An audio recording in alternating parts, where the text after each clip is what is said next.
And any feel for whether you might have Mike on Wednesday? It doesn't look promising. He did not practice today. Is he feeling better at all? Yeah, he's slowly feeling better. Is he able to do anything? Like, can he run, or is he lifting at all, or? No, he's doing some. I mean, he's doing some therapy stuff, getting in the hydro works and doing a lot of stretching, but he hasn't done anything really on the floor. Is he going to travel? Oh yeah.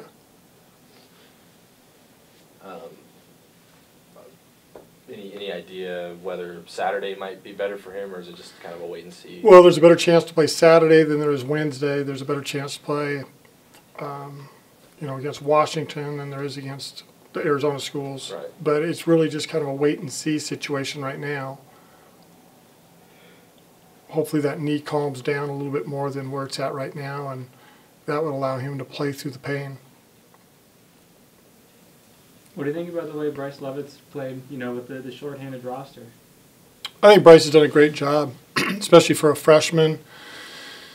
But that's why he's played. We see it every day in practice, where he comes to practice. He's a tough kid, plays hard, confident, decent ball handler, decent passer, good skills. So,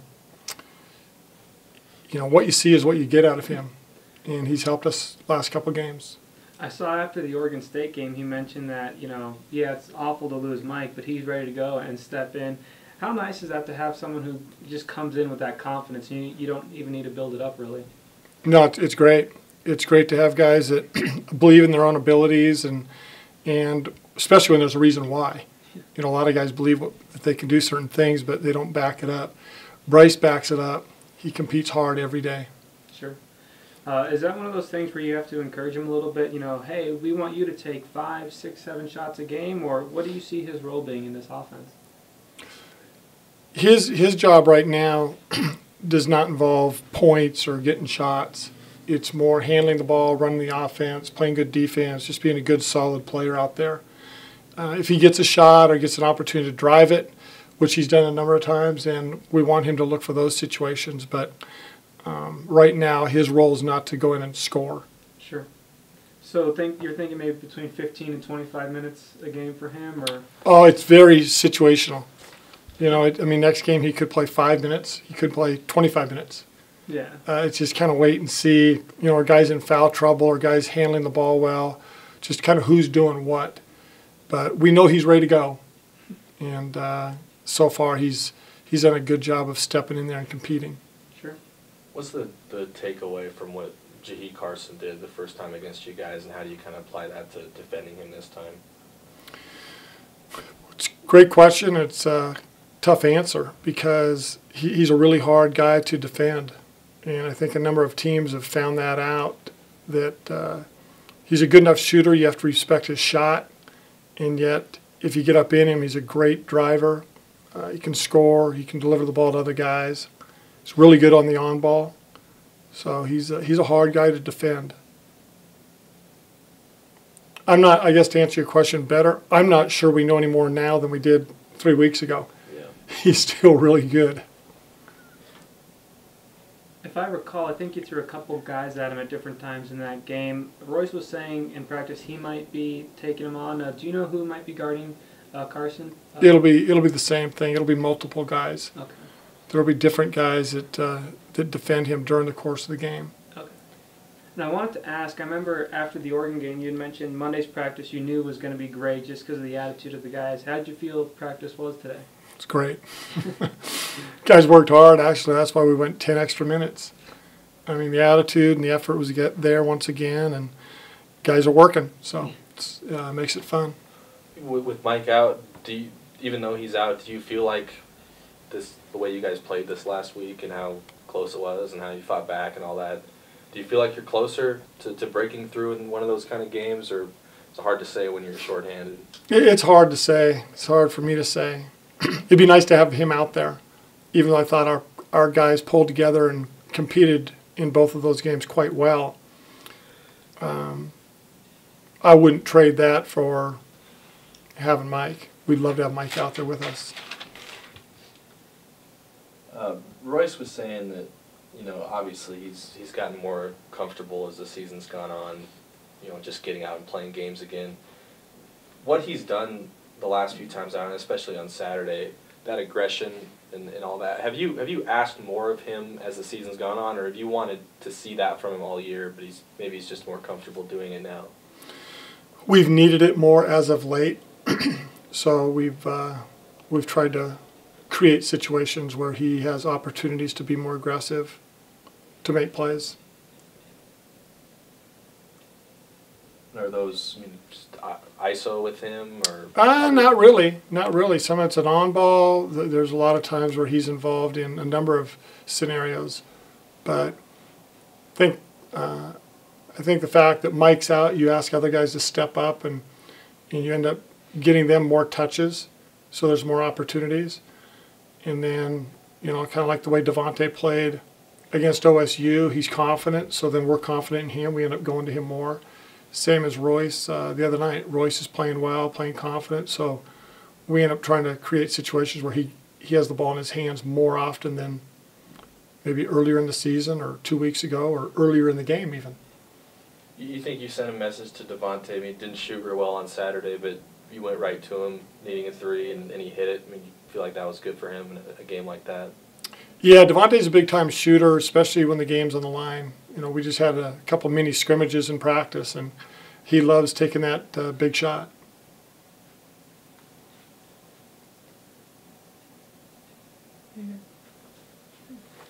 All right, questions from the phone? Hey, Coach, this is Bruce. Oh, go ahead. This is Bruce Paskin. I'm at the Daily Star in Tucson. Did you you touched on it a little bit, but with Royce, particularly looking back on that Oregon game, was that a function of Mike being out and him reaching another level of knowing that he needed that from him, or you know, mentally, or? I think that was partially it. That Mike was out, and so Royce played more minutes than usual. Royce had the ball in his hands a little bit more than usual. And then the fact that Royce started the game out playing well, shooting well, scoring well, so therefore we just went ahead and rolled with it. Okay. And you mentioned with Mike, it sounds like, is that strictly a pain tolerance thing? I mean, could it become worse if he plays on it? Is there a risk there, or you just wait to see what he can handle? Yeah, that I don't know. I think mostly right now it's a pain tolerance situation, but I'm not a doctor, and I really don't know the answer to that, if it's a situation where it could get much worse. I don't think it is, but I don't know. Okay, thanks. Coach, this is Joe at CougsFan.com. Is Mike's injury kind of a day-to-day kind of thing, an injury that is going to be reoccurring and just annoying in nature, or is it something that, in theory, could actually get better? I don't think it'll get better until, you know, sometime in April or May, probably May. I think he's going to need a little bit of time, but it is something that I think at some point, hopefully sooner than later, that he will be able to play through and play with some pain. But right now it's too painful. So it's not like he's a soft kid and can't play through a little bit of pain, but you know, I don't know how to put a percentage on it, but it's probably closer to 75% than it is 95%. So therefore, it's still a little too painful. Is it an injury that, because you described it as a tendon is rubbing up against a couple screws that were placed in during his high school year, is it something that would possibly require surgery in the future? I don't believe so, no. And actually, you know what? Talking with the trainer today, that's what they first thought. But I just found out today that it is not rubbing up against the screw, and it really has nothing to do with the screws, which is good news.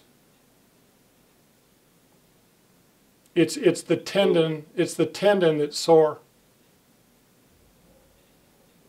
Is there a goal? So is it related to the previous injury and the whole high school injury at all, then? Ask that again. I'm sorry. Is it related to the injury he had in high school? I mean, something flaring up from that, or is this a completely separate issue? It sounds like I would have answered that yes. It's from his high school injury with the screws in it. If you would have asked me at 10 a.m. this morning, but no. Now my understanding is it does not have anything to do with the screws. The first diagnosis was when it was still inflamed, and I think it was so close to the screw that they just figured it had something to do with the screw. And anyways, now it sounds like it has nothing to do with it, which is, again, great news. It sounds like, and it looks like the team is really starting to put some nice games together here as of late. With 5 games left heading into the Pac-12 tournament, is there something that you're trying, is there a message you're trying to give to the team or a goal that you're trying to accomplish here at the latter stages of the season? Not really. I think our goal is to, right now, we're just trying to get a win. Our next game is the biggest game of the year. And we're really trying hard to get a win. Once we get that, maybe we'll talk about other goals, but we need a win. Are there any more questions? Coach, I was just curious, you guys are leaving tomorrow morning, I think, and I'm wondering, is your whole week wiped out of school, basically, with the holiday and this travel trip, or how are you guys managing that? It is. We will not be here, but we've prepared the guys for this week. We're bringing along our academic advisor, and the guys will probably do as much work, if not more, on the road because they're with us 24/7, but they will not be able to be in class. But obviously nowadays they can get a lot of those class notes and whatnot over the internet, so they'll be fine. Luckily, we have a very good group academically. Okay. Are you guys planning to stay in Phoenix area after ASU, or do you come down here to Tucson, or what's your plans there? Our plans are to play at ASU After when? and then stay there that night after the game and then head down to Tucson the next day.